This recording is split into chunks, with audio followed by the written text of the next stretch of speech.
Good morning, everyone. Thank you very much for joining our webinar this morning in partnership with DMH Stallard, where we'll be discussing the effect of the pandemic on recruitment and retention.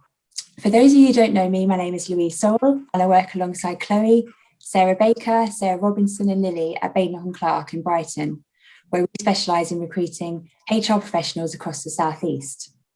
We've increase in the number of job vacancies over the last few months especially, and we know how hard it is to currently attract and retain top talent.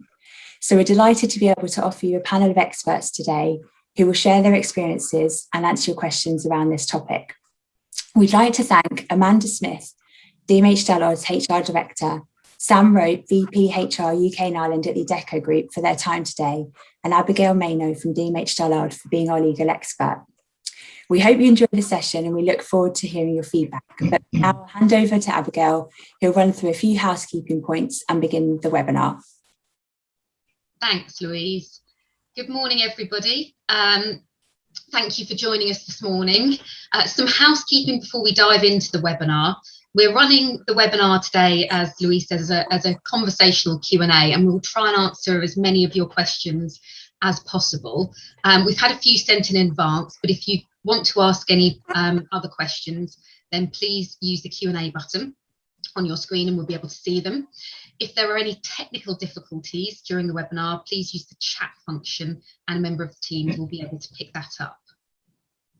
So Sam, Amanda, I think we can all agree that it's no understatement to say the last 18 months has turned our approach to work on its head, particularly for office-based roles. Can I start by asking both of you what you've noticed in your respective roles as a result of the pandemic with regard to recruitment and retention? And perhaps, Sam, if I ask you that first. Yeah, sure. Thank you very much. And lovely to join you all this morning. So I think if I take an internal perspective, first of all, and then talk more broadly about our role as recruitment experts. So from an internal perspective, we certainly, like every other organisation, had to evaluate what our requirements were going to be during the pandemic, because like all of you, none of us had a crystal ball and we didn't know how long the pandemic was going to last. We were very fortunate. We were able to retain the vast majority of our employee base during the pandemic. And we saw massive amounts of increased loyalty and camaraderie across all of our colleagues working together against the pandemic. And I think that's true for many organisations. But early this year, the recovery started slowly, but then suddenly it really began to ramp up. And we have seen a massive increase in the number of organisations that are trying to take our talent from our organisation, and as a result of that, increasing and offering some massive salaries as a result of that. And I think one of the reasons why they're needing to do that is to really break that loyalty and that camaraderie and that bonding that was really solidified through the pandemic. And as a recruitment organisation, we've seen that externally as well. We saw during the end of 2021, we saw initially the recruitment market becoming tight, but this year it has been phenomenal. The bounce back has happened at a much faster rate than I think even we anticipated early at the start of 2021. Brilliant. Amanda? Thanks, Sam.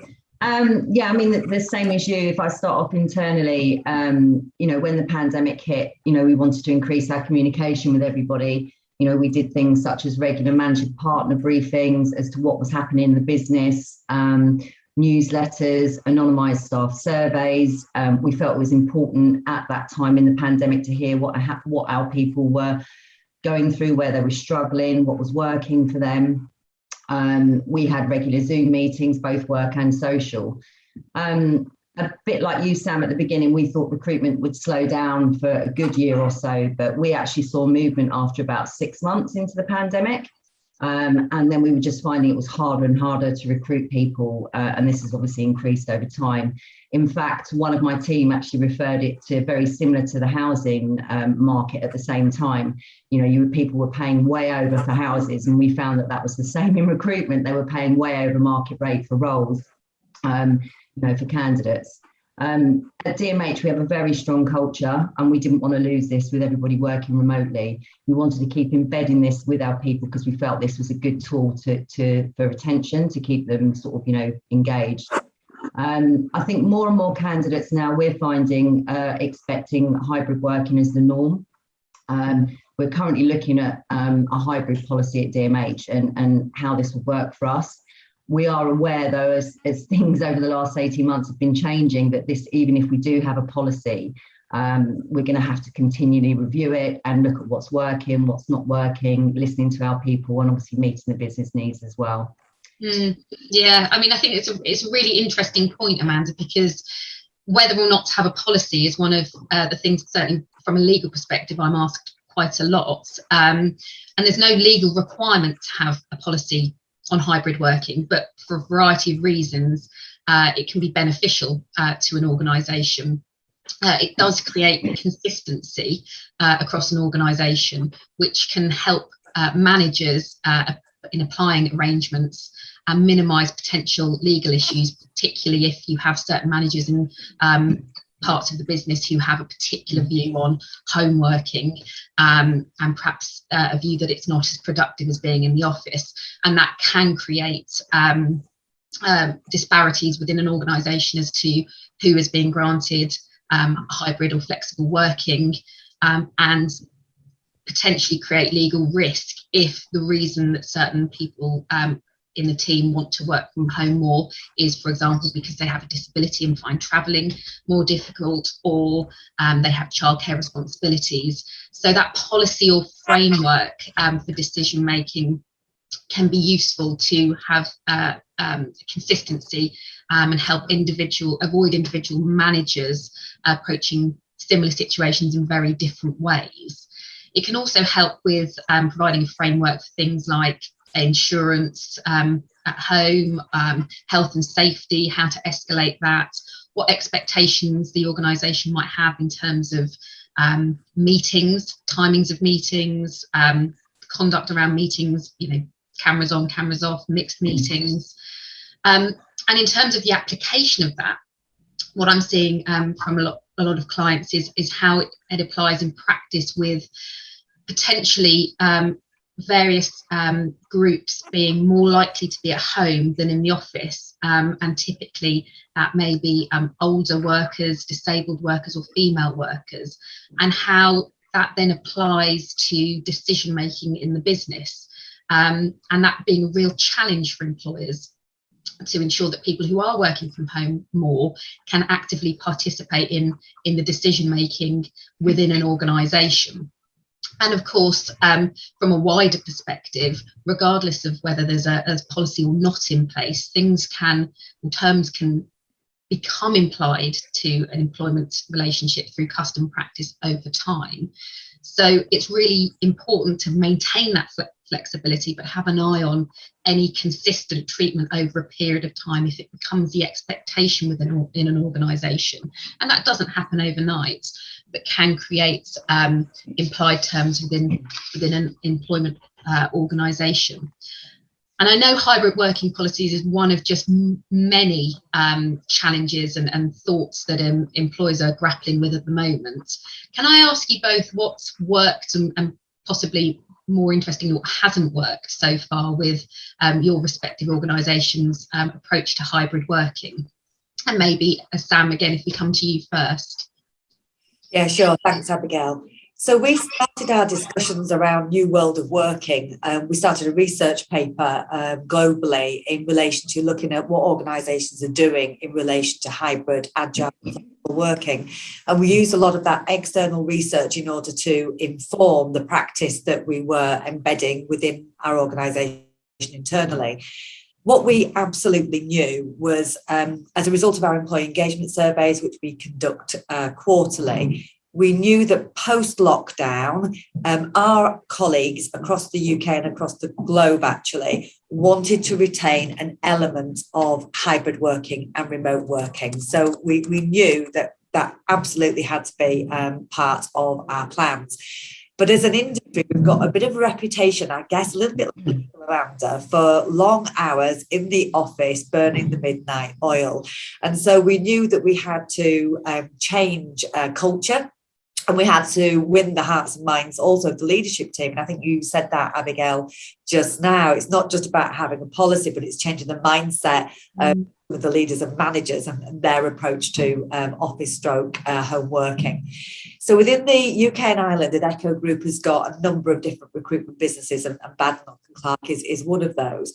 And we've actually got a diverse range of colleagues. And so we started to develop employee personas because we recognised that different employees, dependent on their circumstances, would want differing amounts of flexibility. We certainly found that our younger flat sharer wanted to come into the office because the social interaction was really, really important. And many of them had pretty poor home ergonomic settings.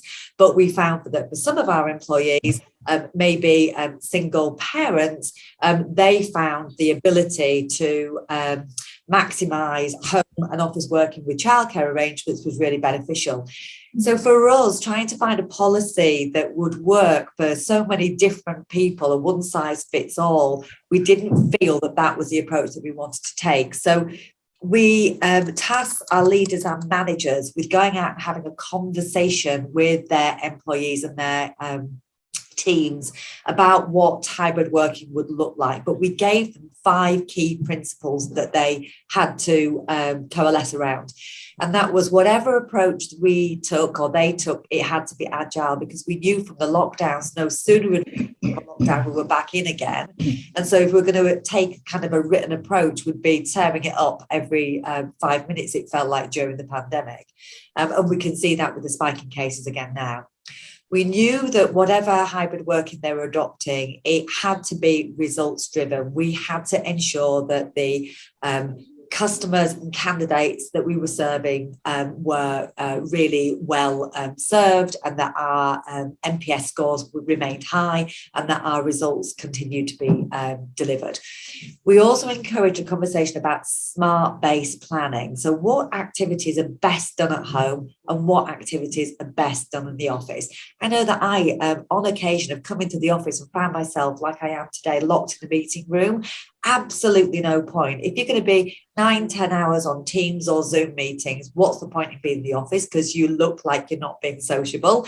So when you're in the office, engage in meetings, face-to-face activities. Don't lock yourself in a room on Zoom team meetings. And absolutely paramount for us was the well-being of our employees. We know that people are getting fatigue as a result of being on online meetings. I was on holiday last week and I was listening to a really insightful podcast about the psychological impact of seeing your face on the screen, and some tips and tricks for how you might do that, including putting post-it notes over the photo of your face, because apparently we find it much more fatiguing looking at ourselves. I am literally sick of it myself, I can tell you that, having spent nearly 2 years on Teams. So for us, it was about giving the managers and leaders facilitation guides and tools and some parameters to engage in a conversation with their workforce about what hybrid working would look like for them. And I think it's fair to say that it's been really, really welcomed by all of our managers, leaders and colleagues, that we haven't tried to prescribe a one-size-fits-all, albeit the employee relations team are waiting for those calls to say, are we being consistent in our practice? Do people feel it's fair? But that's what we chose to do. Amanda, what about you? Thanks, Sam. I mean, I really relate to a lot of what you've said, and at DMH, we did the same. It was really important for us to hear what our people wanted as a way of hybrid working, and there was a mix. There was some people wanting to come in all the time, and some people that didn't.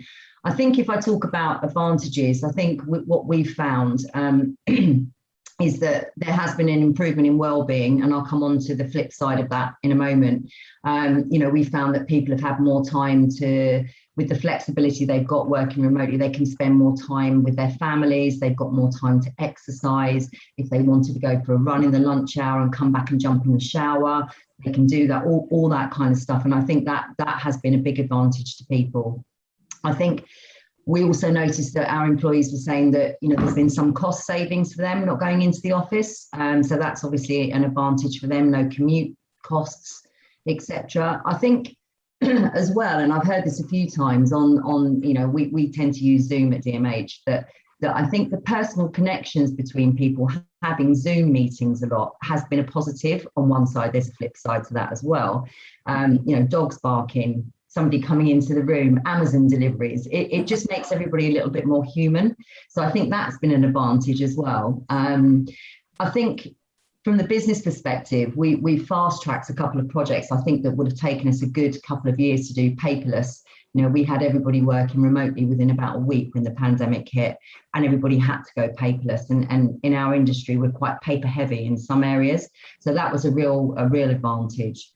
And also, I think we've seen higher productivity because people aren't commuting. That time that they would be commuting, they're maybe getting on with other stuff as well. So we have seen higher productivity. If we look at the challenging areas of hybrid working, I think supervision and training for us is a big one. I think particularly in our industry, a lot of development comes from sitting within your team, bouncing ideas off, hearing things on the phone and saying, why did you do it like that? And that's obviously gone or went during the pandemic. So I think that was a definite disadvantage. I touched on culture earlier. Obviously, I think we had a lot of new joiners over the last year, and I haven't actually met physically one of them. That's really hard to start trying to embed your culture over Zoom, which I think is really important to get that at the interview stage for them to get a feel of who we are as a firm, and it can be difficult when you're doing that remotely. I spoke about the improvement in well-being. There's the flip side to that, and I'll be guilty of that. There's no cut-off time. There's no drive home from the office to get home and then you're at home. Your home place becomes your workplace. Mm-hmm. And I think people have struggled with that during the pandemic. I also think sometimes in meetings when, with line managers particularly, it's quite easy if you're in a face-to-face meeting to gauge if somebody isn't themselves or they seem to be struggling. Doing that via Zoom, I think, is quite hard to pick up on that feeling that you get when you're actually in a meeting room with somebody. And again, Abby, I think you touched on this. Now we're moving into hybrid working. It's very difficult if you've got some people joining a meeting, in the office, some via at home, to make everybody feel included in that meeting and not on the outside. I think that's really important. And also keeping teams engaged, where maybe you may have a line manager that doesn't meet his teams as regularly as other areas of the business. It's that education with the line managers as well. We're actually in the process of coming up with an etiquette guide on remote working and hybrid working, just to mirror best practice. Ensuring cameras are on. There's nothing worse if you're in a meeting and somebody's camera's off for the whole meeting. You don't know if they're engaged. You've got no idea. So, and also attending the office for a minimum period of week during the week. We've been quite firm that we don't want to become a virtual law firm. We need to be in the office, and we need that collaboration between our teams and the firm. Mm-hmm. Thanks, Amanda. We just had a question come in, and it flows quite nicely from what you've both been saying about overcoming the challenges of remote onboarding to ensure new joiners are really immersed in the culture of the business. Do you have any, and actually two questions come in on embedding new starters. Do either of you have any experiences you can share or tips or anything that you feel worked or not worked in terms of embedding those new starters when you do have this remote and hybrid working practice? Yeah, I'll happily have a go at that to start with, Abigail. We have completely overhauled our induction as a result of hybrid working. The induction now is no longer death by PowerPoint or 1,000 words. You don't have to sit and read all the policy documents. We've migrated all of our induction now to short video clips. And so there are very short, easy to understand how-to guides that are available on everybody's Learn Upon account, which is the technology that we use, our LMS tool. We've also got a buddy system for everybody that's new coming in. They get 2 buddies. They get kind of a supervisor buddy, so somebody that's more experienced than them, and somebody that's very new and is going through the same experience as them through the process. And we've also carved out for managers and kind of helped them to articulate which of the activities during the induction are best done remotely, online, and self-guided learning. But then how do we really ensure that we get that supervision, that oversight, and that ability to sense check whether that learning has been cemented for the individual? So we've really carved it up into some quite granular activities to say, if, for example, you're doing competency-based interviewing, what's the theory? What's the YouTube guides? You know, what are the videos that you can watch from home? And then what's the practice element? And what's the supervision and the sign off for it? So we've really had to turn it on its head and not assume that our managers would do that thinking, but really help them take every aspect of the role and carve it up into home-based activities and workplace-based activities with that check of understanding. So that's some of the things that we've been doing, and it's taken a lot of time and effort, but I think we're really beginning to see it pay dividends. What about you, Amanda? Oh, sorry, Abigail. No, you go, Amanda. Yeah, I mean, it's hard. We tend to have our inductions. We've done them all online. I'm keen to get those back in the office now. I mean, just even starting from interview stage, it's just, you know, if we can try and get across to them, you know, what the firm is about, you know, what we are, and including them very early on in team meetings, in their work, checking in with them. I mean, everything you've said, it's hard to do it in a hybrid working, but moving forward, we will be looking at the induction process and maybe moving along to something similar to what you've said, Sam. Yeah, and I think it's, you know, it's interesting the way that, you know, we can move and shift the way that the induction process happens, but creating and articulating the culture of an organisation remotely can be tricky. Yeah, it is a real challenge. But there's really interesting points that you both raised on that.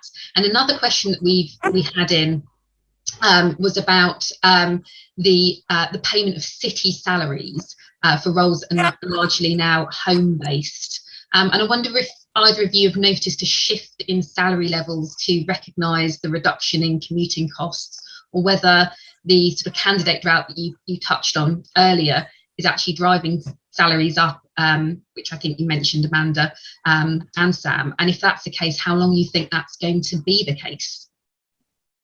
Sam, do you want to? Yep, happy to. Yeah, we've seen a significant shift in salaries, without a doubt. I think one of the fundamental elements is there was so much loyalty and camaraderie and togetherness that was felt through the pandemic. The culture of organisations, and certainly our organisation, became so much stronger. We really felt like we'd fought the war together. But as a result of that, what we're finding is that organisations are having to significantly up the game in terms of salaries in order to tempt people away. That sense of loyalty and commitment is very, very strong. So the only thing that they can really do to entice people away is throw money at them. And actually, you know, there's a lot of discussion at the moment about the boomerang pandemic or the boomerang effect. We have seen a significant number of people that have been tempted by those salaries come back as well. And we're really beginning to see that now. So I think that's testimony to the culture of the organisation and the fact that can't always be replicated elsewhere, which is great news. I think it's here to stay. If we just look at already what's been signalled in terms of the increase in the national minimum wage, is the highest increase that there has ever been. And that continues to flow up because you then get a lack of differential across all of the pay. So I don't think it's going away, but I think it will become more important for us to do more other than salary. So it is going to be about development. It is going to be about how people feel. It is going to be about really continuing that culture and that team spirit, and making sure that people feel a sense of togetherness and connectivity with the organisation. And we've also been really fortunate. Most of our three big hub locations across the UK, we've moved through the pandemic, and we've moved into much more modern, sociable spaces. And we're really starting to think now about how we maximise that. Last night we had a DJ at our offices in Kiel to celebrate the opening of that new space. We've got similar activities planned here in London. So for us, when people are coming into the office, we're really trying to make sure that we've got a social interaction with our employees and our colleagues as well. Amanda, I think you touched that you saw you've seen a bit of an increase in salary levels. Yeah, I mean, totally agree with what you said, Sam. I think, we've got a sense of loyalty at DMH, and people, they're being offered salaries or over and above, which has a knock-on effect, as you touched on, Sam, with existing people coming in. You need to look at the salary as a whole. I think the candidate drought has definitely had an impact. I think candidates now are looking at a wider geographical area, which has widened the pool slightly, but we're still finding it tough. I think it's very attractive for candidates, say, living in the region, for example, then take a London role with a big salary uplift and only have the commute once or twice a week, and it's hard to compete with that, and as you touched on, it's the things outside of salary that all of a sudden become more important. And I think this is when culture and values plays a big part. If you have a clear set of positive values that employees identify with, that helps them come together and form that sense of community and collaboration. We need to be fostering engagement, recognising and rewarding employees and making them feel appreciated. And it's those extra things, I think, that will keep the retention levels high. I'm with you, Sam. I think as for how long the current situation will last, we don't know, but I think it's here to stay. And I think, hopefully the markets will settle a little bit over time, because I don't think it can keep increasing as it is. But I guess only time will tell. Yeah, and it is difficult because that shift to home hybrid working has been almost overnight. And so in terms of planning for organisations, they've really kind of planned after the event. If you like. And I think the questions that I'm getting now about changes to salary levels are decreasing a little bit. And I think probably for the reasons that you've said, because there has been a bit of a shift in recruitment and retention, and actually organisations looking more widely at how to retain and attract the best talent.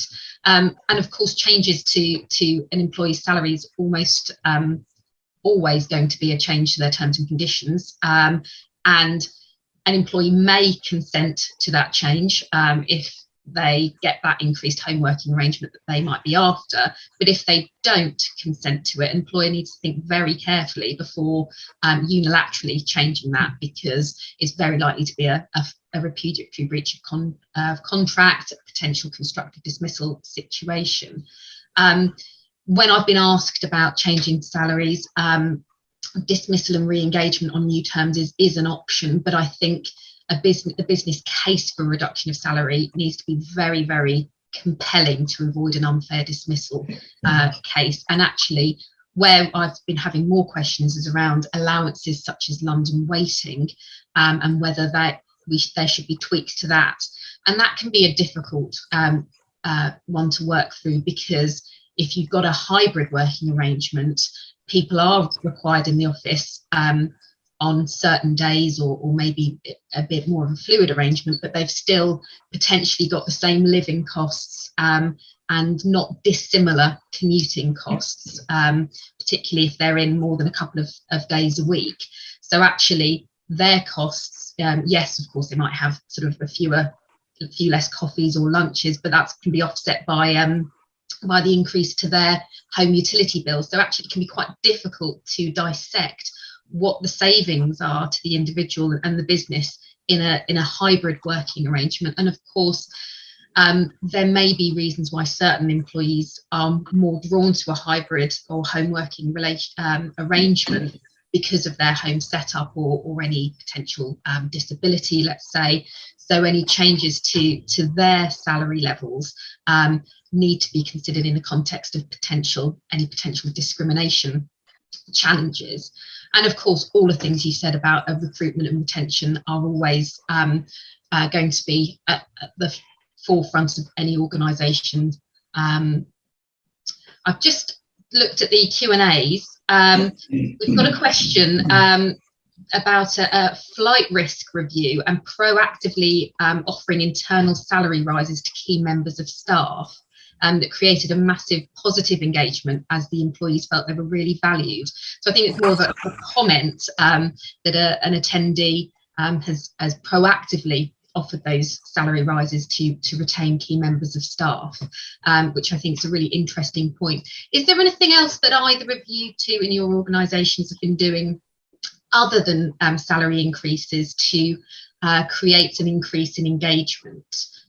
Sam, is there anything, if I come to you first? Yeah, a couple of things. Firstly, in response to that comment about the proactive review of salaries, we have had this year, we've undertaken a benchmarking exercise across the piece. We recognise that so many of our colleagues were being headhunted and approached externally that we needed to do that sense check, and we have done that across the board. So the other thing that we launched at the start of this year was a new rewards platform, and we've called it Boost.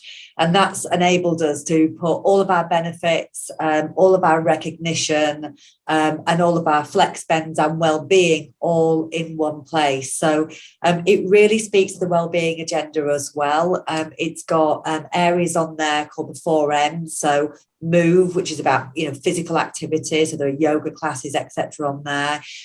Mind, which is all about the access to tools such as meditation. There's Munch, which is all about healthy eating. And then there's Money, which is about financial well-being. So for us, it's about making sure that our benefits provision is competitive, making sure that our recognition is really important and really high on the agenda. We have the ability to send e-cards, etc.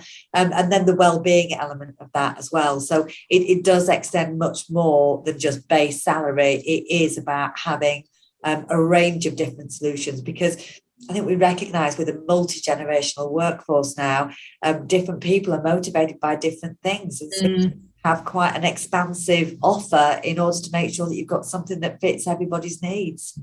Yeah, absolutely right. And I also read recently that provision of mental health support is a massive investment across the board in organisations now, and I know that's something at DMH we're looking at as well, to increase what was already quite a good offering internally.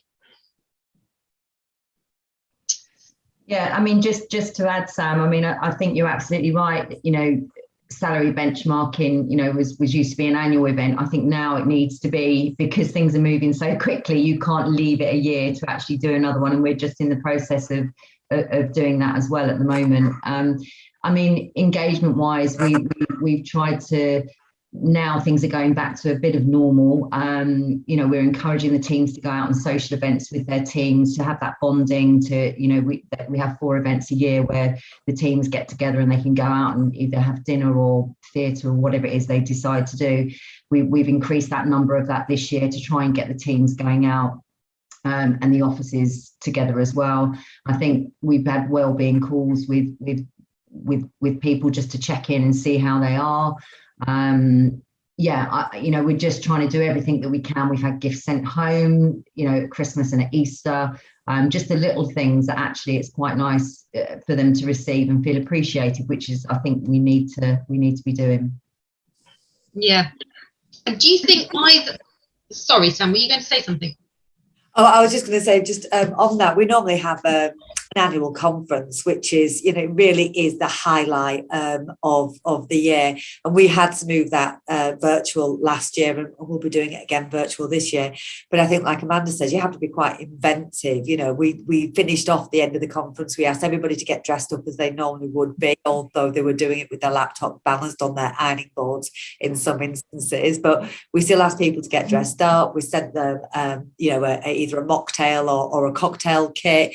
We had somebody that was doing a live cocktail and mocktail making element over Zoom, over the Teams channel. Just all as HR directors, I think, having to become a lot more creative and becoming marketeers and really, needing to sell, I think, more than anything. And I don't think that's a bad thing. I think it's I'm certainly doing things that I didn't expect to be doing a couple of years ago, and it's great. Yeah, absolutely. We've had another question, I guess, for your thoughts as recruiters. Really, the pros or your thoughts on the risk of full remote working. I think some of that's been touched on by both of you in maybe the cons of hybrid working. The individual asked the question, says the pros for her are opening up the candidate market that they don't have within let's say a 50-mile radius of the office, to limit the search fields. But are there any other pros or thoughts on risk of full remote working in your organisations? Did you want me to go first on this one, Sam?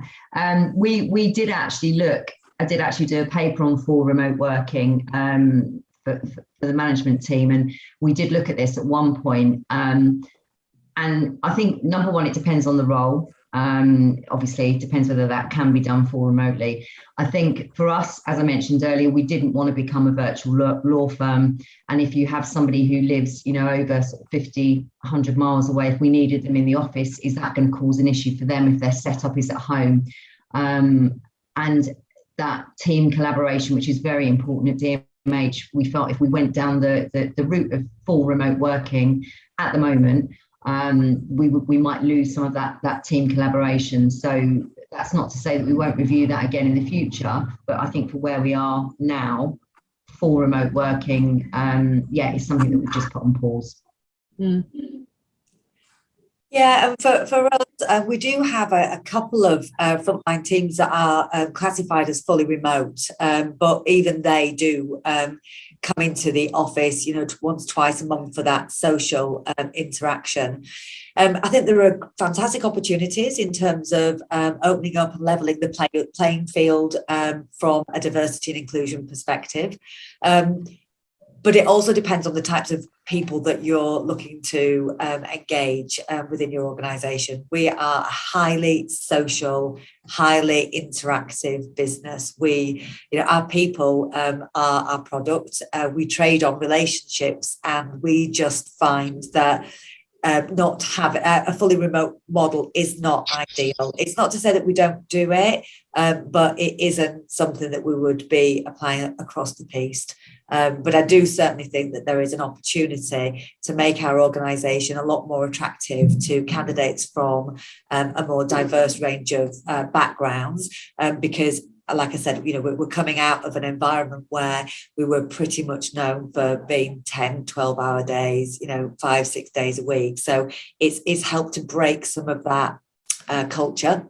Mm. A bad thing. But it's all as with everything in life, it's about balance, right? It is, and I think in terms of the application of full remote working in practice, it's then from a legal perspective, coming back to some of the comments I made a little bit earlier about ensuring that those who do work fully remotely aren't left out in terms of decision making, promotions, engagement with the organisation, and potentially the reasons for those individuals being fully remote being something that could amount to a protected characteristic under law.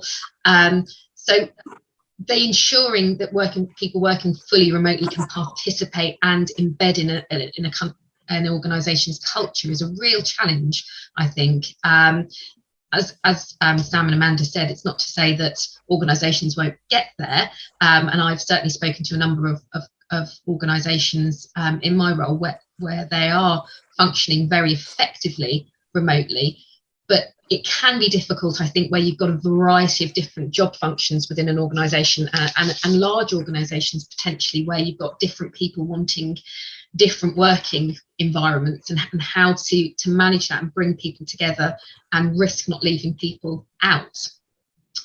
So I am conscious of time, that we wanted to make sure we brought this within 45 minutes, and I think we've quite successfully done that today, which is a rarity for us and our webinars. So I think what I'll do is I will say thank you to Sam and Amanda so much for your comments and your participation today. It was really, really useful to have this short session where I think people can take your experiences and as a bit of food for thought, maybe some encouragement that things are similar in their organisation, and an insight into some of the real practical issues at play in your organisations as you're coming out of the pandemic. And I think it's useful and helpful to see that everything is so fluid at the moment, and there are so many different ways that organisations are looking at things, but that common theme of trying to look at recruitment and retention in a slightly different way to embed that culture within organisations, and the challenges and the opportunities that presents. So what we'll do off the back of this webinar is circulate to the attendees a white paper that Badenoch and Clark have put together about hybrid working across the globe, and I've had a look at that, and it's a really, really useful paper to look at some of the challenges that certain individuals within an organisation feel that they have with hybrid working, some of the solutions, etc. And it's really, really thought-provoking. So we'll share that with you all afterwards. So all it remains for me to say is thank you very much for joining, and have a lovely rest of your day.